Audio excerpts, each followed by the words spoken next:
Yo, check it out. Story time. Thought you guys might be craving a little story time. This doesn't have anything to do with Japan, but funny ass story, dude. Like 4 or 5 years ago, I used to work at this steak restaurant, kind of like a fine dining place in America. We had all types of regulars, man. I didn't have any regulars because I didn't really talk to people like that, but a bunch of the servers there had been there a long time, had a whole bunch of regulars.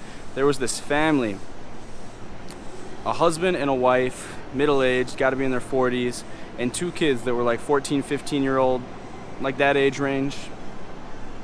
I saw them every Sunday, never talked to them, but they were friendly with everyone. You know, shoot the shit with the manager, they know everyone by name. They didn't know me by name, but that's what it was. First time I served them, I was like, all right, hey, I recognize these people. They always seem cool, like probably tip well, they're in here all the time, so like, all right, whatever. Going in with normal expectations, whatever, this family hangs out for a few hours, you know, they're hanging out trying to shoot the shit with me a little bit, you know, I'm pretty professional, so, I mean, you know me. Like, look at me, guys. I keep it professional, man. So I'm not talking to them like super personal or anything, but they have a good time, they order some steaks, they order some wine, racked up a pretty decent bill, and they tipped me well, probably like 25%. They tipped me a pretty decent amount, so everything was good, everything was kosher. A couple hours later, I'm closing down the restaurant, as I do. Like, y'all know I know how to finish. Come on, that's just what I do. That's just what I do. So I'm closing down the restaurant, mopping the floors, filling up the sugars, the salts, what have you. And I get this message on my phone. Now, if you guys have ever been messaged by someone on Facebook that you're not friends with, you would know it gives you this message on your phone that says, blah, blah, blah, wants to send you a message. I'm thinking, who the fuck? Pretty popular guy, I get all types of messages from all types of random people.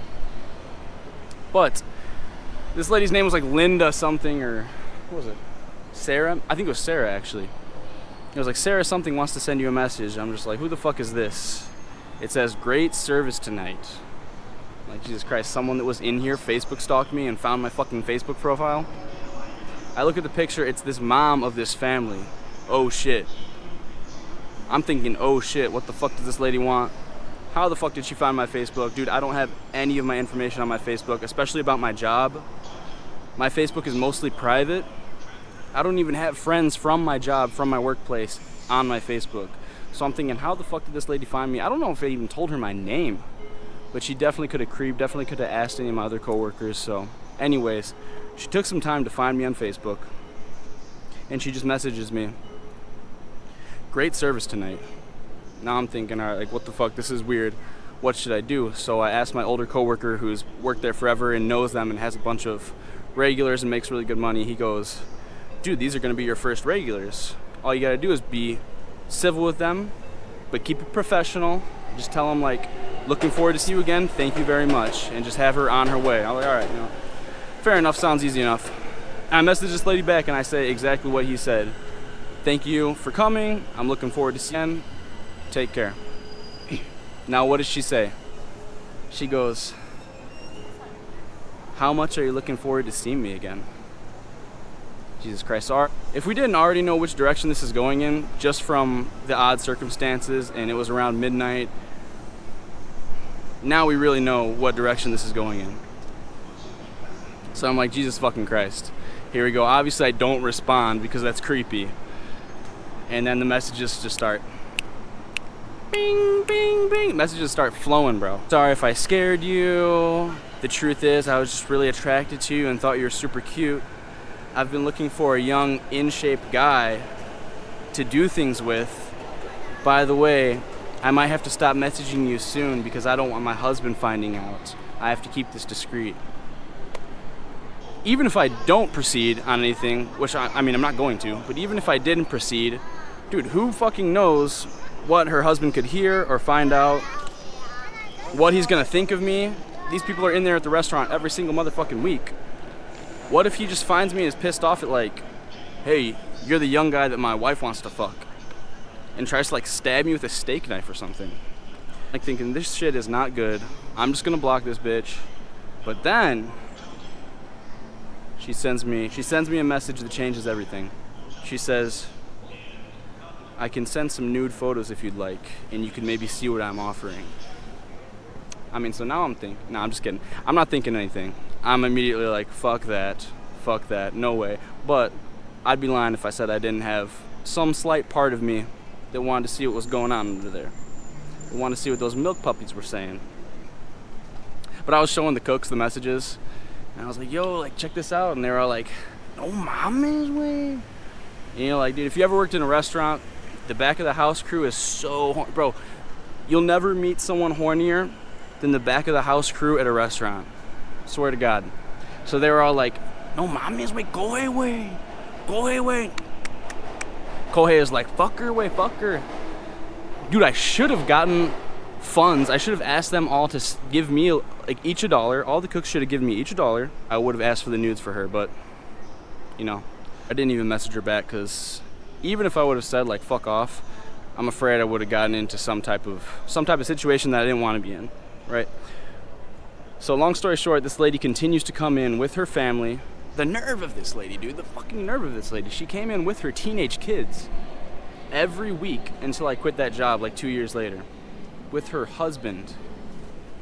You know, everyone in our workplace, every time they came in, was just like, everyone was just like, you know, making jokes, pointing at them.